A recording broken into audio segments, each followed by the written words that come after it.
We begin this chapter off 30 minutes ago, before the massive beatdown from Professor Sadi. Soncho appears in perfect health, happily announcing that the attack exam is finally starting. Sinclair could see how confident he was about the exam. To him, a one-on-one fight is a warrior's virtue, so he couldn't help but look forward to it. PG reminded them of what Tutor said before, that Soncho is the strongest in the Ice Corps when it comes to a one-on-one fight with no aura. As they were talking, PG overhears a student asking the professor about what she was doing. One of the students had spotted the bottle of alcohol she was drinking, arguing that she was putting the lives of the students at risk by drinking it during the exam. But Sadi denies his claim, saying that the bottle wasn't alcohol. But the students could smell it clearly. Hearing their complaints, she immediately empties the bottle down her throat and, like a snack, she chews the tip of the bottle, swallowing the glass in her stomach. Sounds of glass being chewed could be heard as she lips the last drops of alcohol all over her mouth, proudly telling the student to stop calling what she had as alcohol since it was only 76%.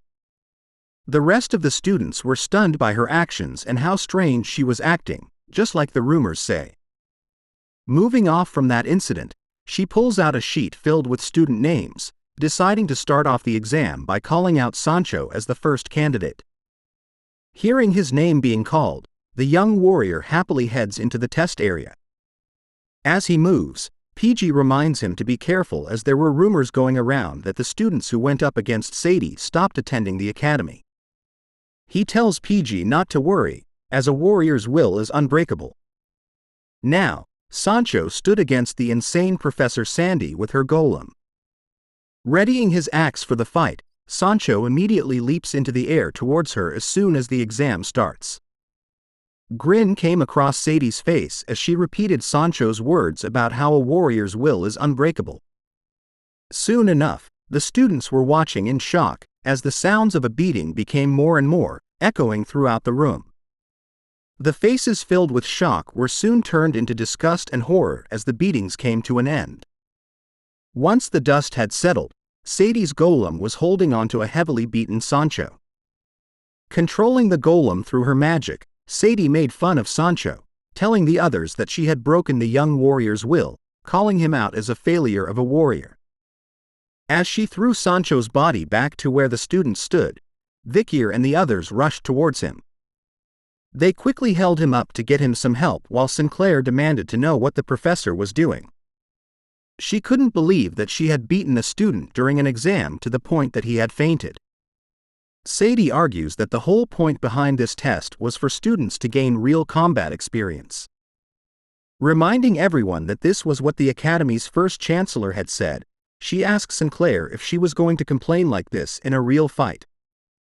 Wasting no time at all, she points a finger at her, telling Sinclair that she was next as she wanted to test the Ice Corps top student.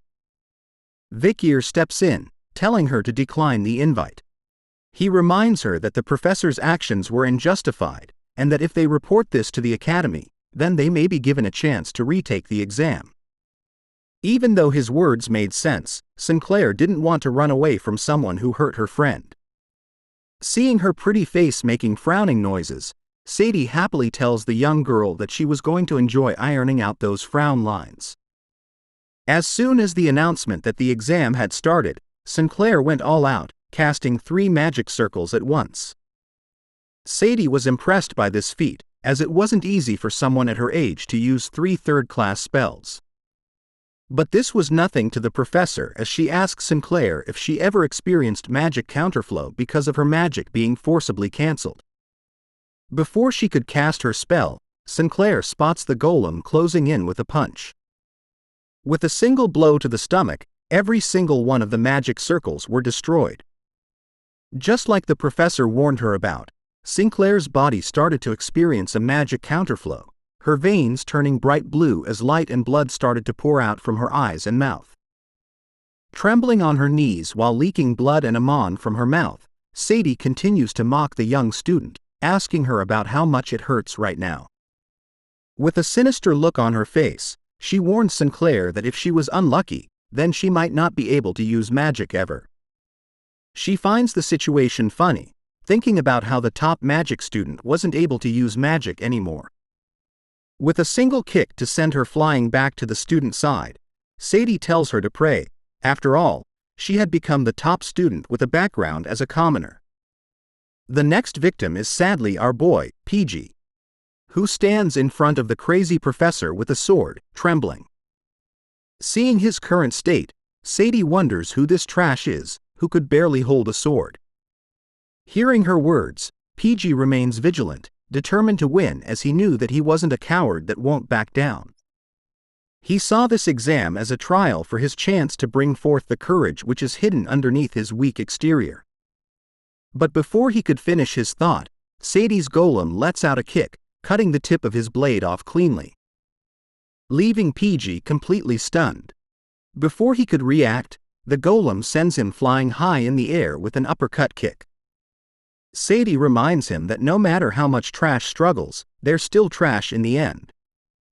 Vicier watched the fight closely. This time, his anger was slowly showing itself as he held himself back, veins appearing on the side of his face.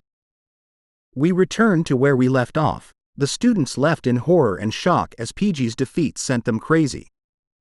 They started to try and escape from the room while Vicier headed over to where his comrades laid, each of them bloodied to the point where he couldn't recognize their faces.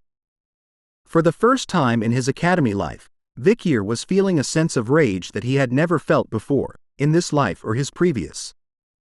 Vicier approaches Sadi, with arrows on his back, telling her that he was the next student to take on the test. Impressed by his initiative, Sadi calls him a passionate student. In her mind, she couldn't believe she was going to eat the main course now. The other students who were panicking and trying to escape soon noticed that Vicier was going next, the Academy's famous hero, where rumors state that he was a high-ranking sword expert. Even still, they were worried, as Sadi was at least a graduator, which meant that there was no way a high-ranking sword expert could defeat her.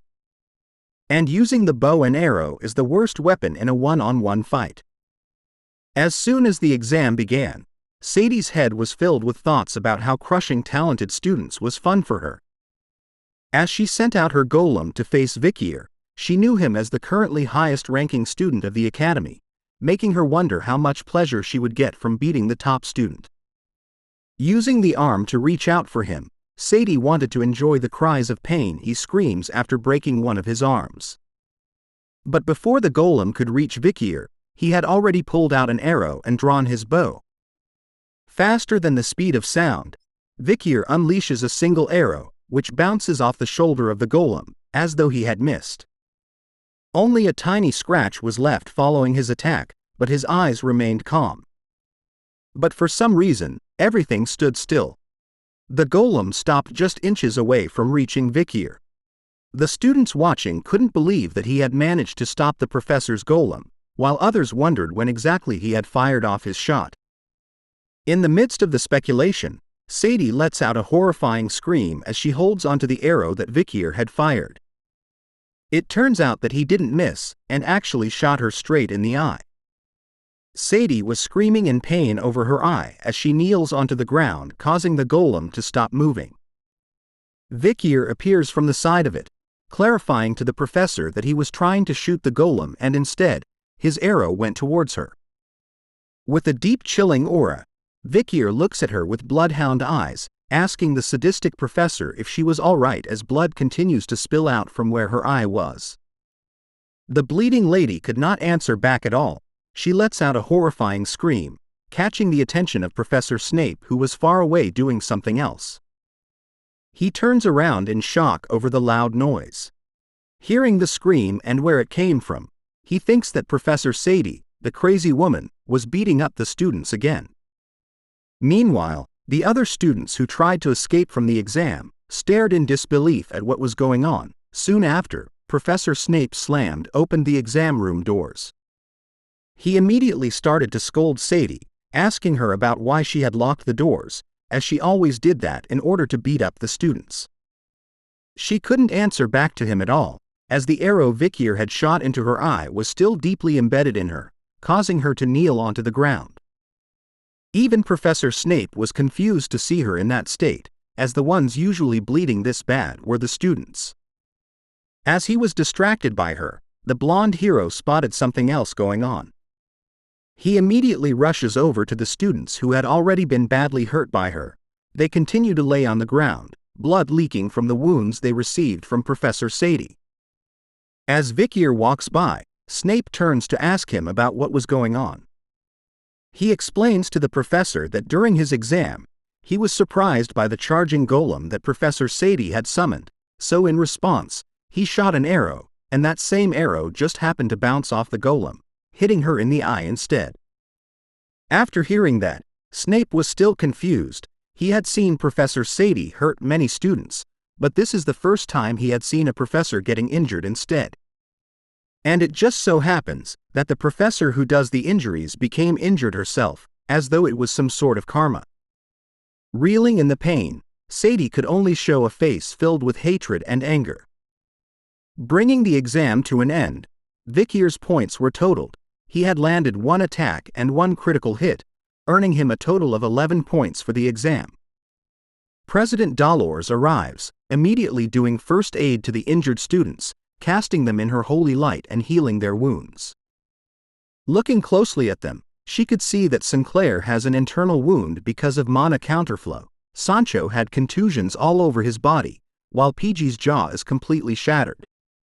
Seeing how wounded and injured they were, she realizes that these injuries were not from students taking an exam, but injuries that were meant to kill them.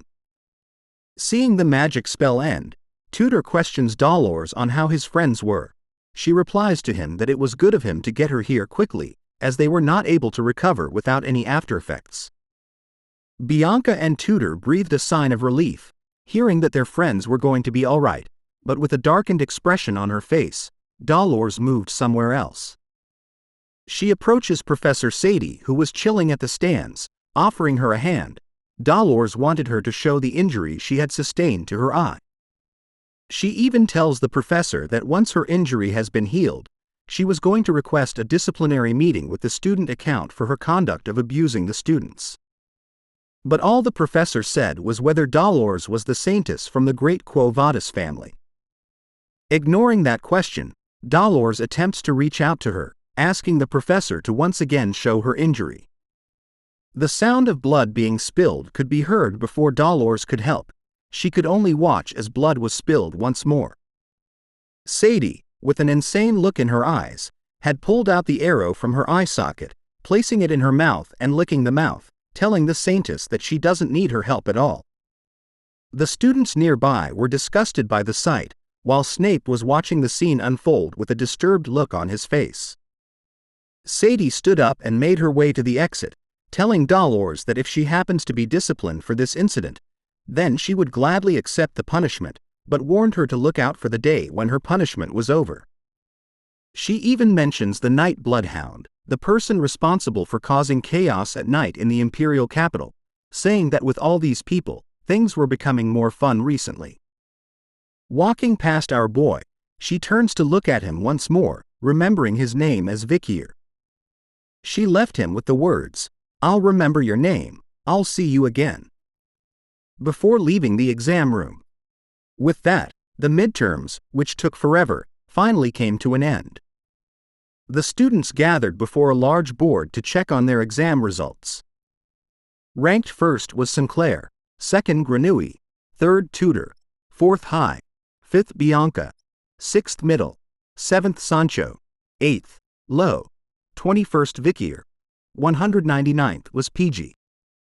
The students who were assigned to Professor Sadi for the attack exam and lost a large amount of points were able to retake the test thanks to the faculty, and Sinclair, whose points were restored, came first among the first years. But the attention of the students that was supposed to be focused on her was redirected to someone we know very well. A familiar figure is seen walking by as a pair of students took notice, pointing in his direction and asking each other if he was the one. All the students, lined along the corridor, could only stare at our boy, discussing the rumors that he was the only one in history to land a critical hit on Professor Sadi. Some even mentioned that it wasn't a critical hit, but that he had destroyed her eye instead. The students believed that Sadi had gotten what she had deserved after all the trauma she had given to the students. The students began to wonder if they should call Vicier a hero for what he did to her, and even the nickname Eye Slaughterer Vicier started to spread around the campus. Hero Vicier whispered to the students as they believed that the nickname had a nice ring to it. Hearing the whispers all around, Vicier started to wonder if they were what he was getting since he acted emotionally. Vicier's life during the day was needed so that he could work during the night, so Vicier didn't want to gain a lot of attention, but he moved during the exam without thinking after he saw his group of friends getting attacked by a sadistic bastard. As he continued to walk, Vicier was approached by a female student who wanted to hand him a letter, shyly confessing that since a long time ago, she had liked him. But before her words or letter could reach Vicier, one of the triplets appeared, like a blood-crazed hound. His eyes were lighted as he bit the letter in her hand with his mouth.